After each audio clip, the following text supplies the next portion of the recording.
This question of rights and responsibilities affects everyone in society.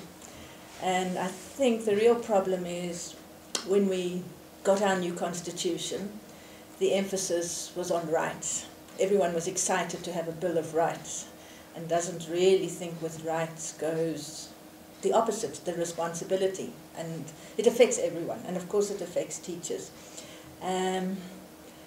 Old teachers, like me, I think, went into teaching with a kind of passion, calling is the old-fashioned term for it. We wanted to make a difference in children's lives, and I think we saw it as a work that would require sacrifice of our personal time and energy, and we don't mind so much going the extra mile and going perhaps overboard on our responsibilities, and perhaps sacrificing some of our rights to some free time, some relaxation, time for family. The modern teacher, and this is not all of them, because some of them have that same sense of calling, but the modern ones have grown up in the age of rights and want to live a balanced life and put cut-off times for their work. And I think they do this even in some other careers. They say my job is from this time to that time, and then I'm entitled to my free time.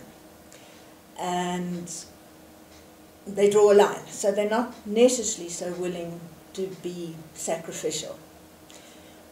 We had a talk the other day, and they had a rectangle, and sort of diagonally across there was a line, and the top was rights and the other was responsibilities. And the question is to get a balance, that one must remember that we still do have rights. We've had a conference in our union, NAPTOSA, on this. And teachers do have rights. And I do think it is possible to maintain one's rights and to exercise one's responsibilities fully. I mostly don't feel compromised. I do give a lot more than the 7 hours a day or the 1,400 hours a year, plus the other hours making up 1,800 hours as public servants are supposed to work. I do give much more than that, and I'm happy to do it. But I don't really feel that my rights are compromised very often. But I do feel that sometimes teachers' rights to dignity are infringed. When you have learners who are ill-disciplined, perhaps haven't been taught manners, and the teacher doesn't have strength of character, let's say, personality, drive, or whatever it is, to uphold her right. I keep on saying, don't allow children to talk to you like that. You say, that's not acceptable. So in fact, you make sure that your right to dignity is respected. It's a responsibility that we have to instill in the children the understanding what the right to dignity means. They want dignity, but so do the teachers. So I would say to the teacher, tell them, you can't speak to me like that. I've been challenged of something quite nonsensical when the municipality's bus didn't come for some time. The municipality was struggling with the bus service. Too many students haven't been transported, and so it wasn't happening. And I have a father threatening to kill me. Then I would think my rights are being infringed. And I actually refused for a few days to have interaction with the learners. I just said, if there are learners out there who have taken a message to their parents and interpret it as such, that the father can then phone the school and say he's going to kill the principal because the municipality's bus is not coming, I don't actually want to engage too much with the learners. So the type of engagement that I might have with them, I just withdrew a little bit. So that I want to establish this. I don't accept that. And how can I feel good towards the school if I know there's someone out there who thinks it's acceptable to say something like that? It probably was, you know how like certain people, when they threaten, they actually are quite serious. personally, I wasn't afraid, but I was angry that there is no respect for the principal and teachers. So occasionally, that's a personal example. I think in some schools, teachers' rights are more threatened than others, because we have a problem of discipline in our schools. And teachers will say, there's nothing I can do to these children. It would appear that all the rights are with the learners and none of the rights are with the teachers when it comes to discipline.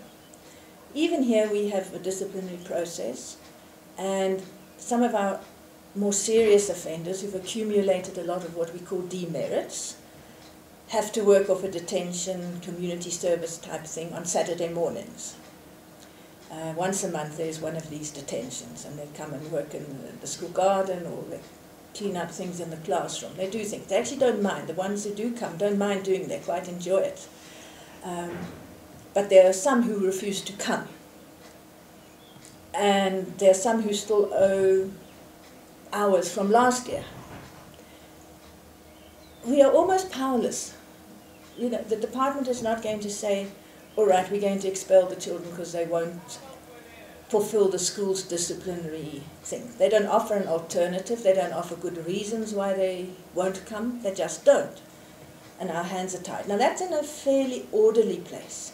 But in some schools, discipline is really out of control, and the teachers don't have much to be able to handle. If it's a really serious drugs, weapons and things like that, it is possible to get expulsions if you go through the process. But I don't think we've really got good things in place. I've come back from Canada at a principals conference recently, where disciplinary processes are quite rigid, perhaps too rigid, but they're very good programs for suspended learners. So they suspend learners, but then they are taken to a library, and they have work which is facilitated in the library by a particular person. Or if they are expelled, they get put on a long-term program, which is purposeful, with experts. Now, that type of support we don't have. So that's teachers' rights are threatened then. And so they feel disenchanted, and then they don't feel like exercising their responsibility. You know, you go so much in the direction of learners, and you don't get much in return. And so you don't feel like exercising that responsibility. So it's disillusioning for teachers when their rights to teach. It's my right to teach. It's the right of the learners in the class for the teacher to be able to teach. But there are some learners who prevent the teacher teaching and the learners learning, because they are not behaving like responsible students. So that's one. Teachers have rights under the Constitution, the right to exercise labour rights. This is a contentious one. There is the right to strike or to demonstrate or picket or any of those labour things, having gone through due process, of course. So the teachers do have that right. The question is, when is it responsible to exercise that result, that right under the Constitution?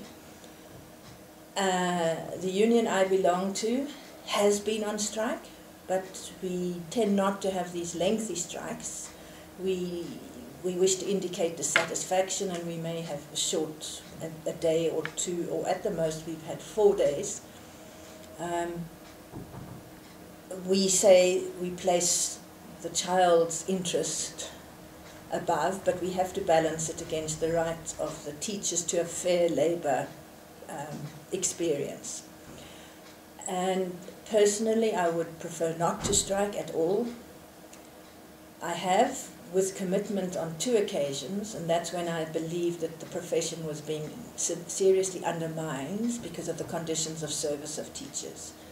On the more recent strike, I did not personally, although the union did, because it was the amount of money, and I believed in the time that we were, economic conditions we were, I didn't believe that we could really demand much more than was being offered. So it was a money issue, pure and simple, whereas the others were conditions that would be preventing newcomers entering the profession because they saw it as an undesirable profession. And so I was demonstrating that we have to make the conditions good for teachers to be attracted to the profession. In other words, to save the profession. So it depends on it, but we would still put the interest of the child first, and then NAPTOSA teachers will make up the hours and not demand extra money simply because we've lost time now and we know these children have to catch up their curriculum. So we exercise the right, but in fact then we still sacrifice a bit of our own time and energy to catch up because we put the child first. The right to freedom of expression is quite important. To me, that's important. And it is somewhat curtailed if you're employed by the education department, because you're not supposed to speak. And I'm not sure whether the total blanket ban on teachers speaking is actually fair or reasonable. So I might want to push that right a bit more. But now, there is always this moral dilemma. Who comes first, the child or the teacher? And I do think there has to be a balance. I think we can exploit teachers. In a school like this, there's so much going on. I think it is possible for teachers to be exploited. And you need to be mindful of that. And I think teachers should protect it in a reasonable way. But to just say, sorry, I'm not doing any extra, I've worked my hours, I find that quite disappointing. I don't experience it here. But it's a problem. Some schools, some principals would like to do extra things, to do teacher development. But the teachers are not willing to put in the extra time. And there's no time in the school day. We aren't like some countries where there's professional development time built into the school year or into the school week. In some places there are designated hours. It's not here. So the only time is after school or in holidays. And there's a reluctance on the part of some teachers to want to do that because they have a right to the afternoon or the evening or the holidays. And that's a problem because I think it's hindering improving our teaching, which is important for improving the quality of teaching and learning. So I'm afraid to say I think an emphasis on rights is one of the hindrances to quality improvement. I think we do need more willingness to give, so that we can, maybe you can say it's a service to my country. I mean, I'm desperately worried about the future of the country. Not because I fear any politicians or anything like that, not at all. I'm worried because we have too many young people who are alienated because they have not had good education. And so their chances in life are so limited.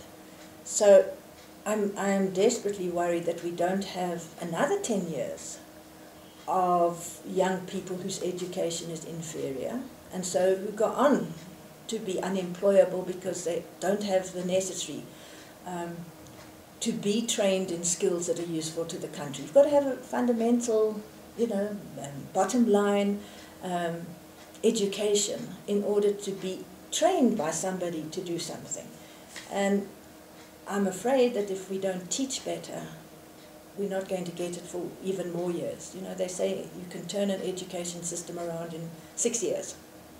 That's what's been said. Some people would like to make it faster, but apparently it's not possible. And only in 6 years if you do the right things. And one of the things necessary is to change the culture of teachers. And one of the aspects of culture is to change this attitude of my rights, and to say instead my responsibility to my learners. And I say, okay, we need service to the country. People are giving 67 minutes for Mandela Day. We need lots more time in teaching. Let's give more. and whoever we do it for, let's do it.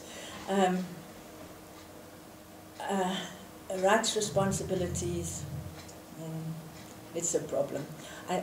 I'm very interested in the Bill of Rights. Long ago, before we had a Bill of Rights, when we were still an old country, I did an LLB, and my dissertation was on a Bill of Rights for the country.